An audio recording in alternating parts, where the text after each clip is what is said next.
कि संगत का असर नीतीश कुमार के दल पर भी पड़ा है और नीतीश कुमार के दिल पर भी पड़ा है। और उसी संगत का असर है कि आरजेडी वाले लोग आज खुली सदन से, खुले मंच से समझिए कि लोगों को मैंने भरमाने का काम कर रहे हैं। यह सरकार, नीतीश कुमार की जो सरकार है, निर्लज सरकार है, निर्दयी सरकार है, गरीब विरोधी सरकार है, दलित सरकार है। हेलो दोस्तों, नमस्कार। मैं वीरेंद्र कुमार मांझी, आप देख रहे हैं BRK अनमोल लाइव। अभी हमारे साथ हिंदुस्तानी अवाम मोर्चा सेकुलर पार्टी के राष्ट्रीय प्रवक्ता इंजीनियर नंदलाल मांझी जी हैं।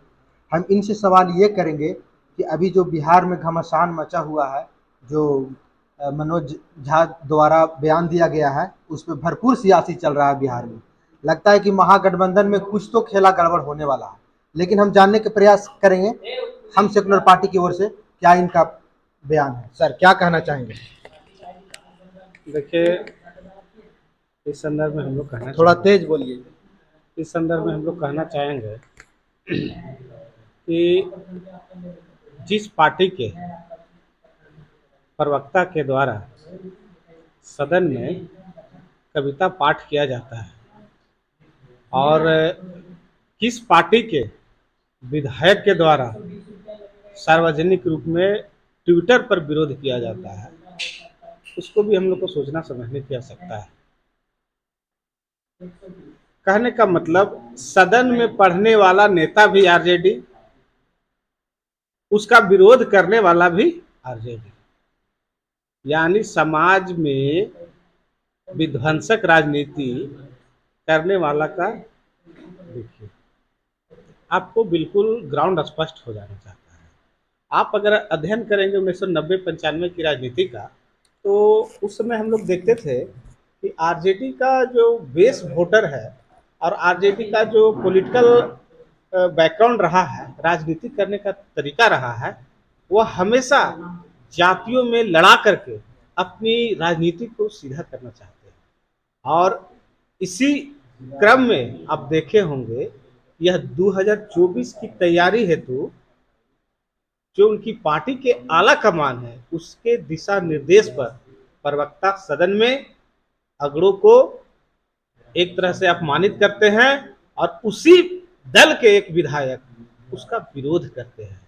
तो यह पूरी तरह से समाज में प्रायोजित कार्यक्रम है, ताकि अगड़ा और पिछड़ा करके समाज को लड़ाया जा सके और वोटों का ध्रुवीकरण किया जा सके। यह बिल्कुल स्पष्ट है। तो यह आरजेडी का खेला यहाँ की बिहार की जनता समझ गई है।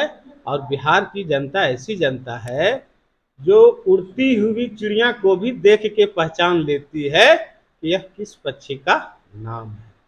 इसलिए उनका जो कार्यक्रम चल रहा है, हम लोग भी बहुत अच्छी तरीके से समझते हैं, दल के लोग भी समझ रहे हैं और कुछ लोग बयानवीर हो रहे हैं।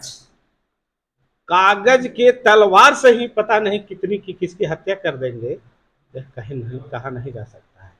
अगर सरकार के रहने वाले लोग, हम लोग तो पहले भी, मैं तो पहले भी बोला हूं कि संगत का असर नीतीश कुमार के दल पर भी पड़ा है और नीतीश कुमार के दिल पर भी पड़ा है।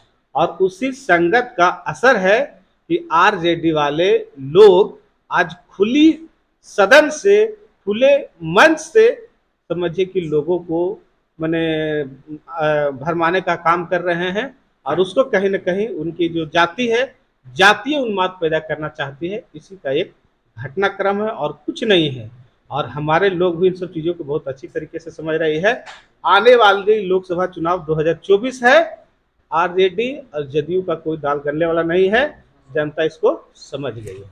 सर, सदन में बात चल रही थी महिला बिल पर, और महिला बिल पर से बात हटा करके मनोज झा जी द्वारा ये बात को लाया गया।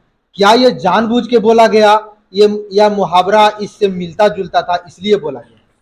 देखिए, अगर मनोज झा जी के बिल का अध्ययन करेंगे तो, और उसके ठीक 2 दिन पहले की घटना को याद करेंगे तो, खुसरूपुर की एक महादलित महिला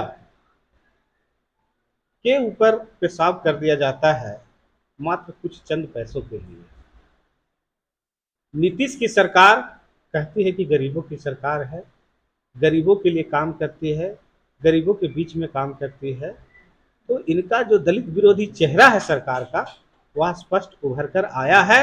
और जब बिहार की आम आवाम जनता इन सब चीज़ों से देख रही थी, तो मुद्दों को डाइवर्ट करने के लिए उनके आरजेडी के प्रवक्ता के द्वारा इस तरह का प्रोपेगेंडा चलाया गया, ताकि जो खुसरूपुर में दलित के साथ इस तरह का अमानवीय घटना हुआ है, उससे बिहार की जनता का जो है ध्यान हट जाए और हम अपना उल्लू सीधा करने में प्रयास करेंगे।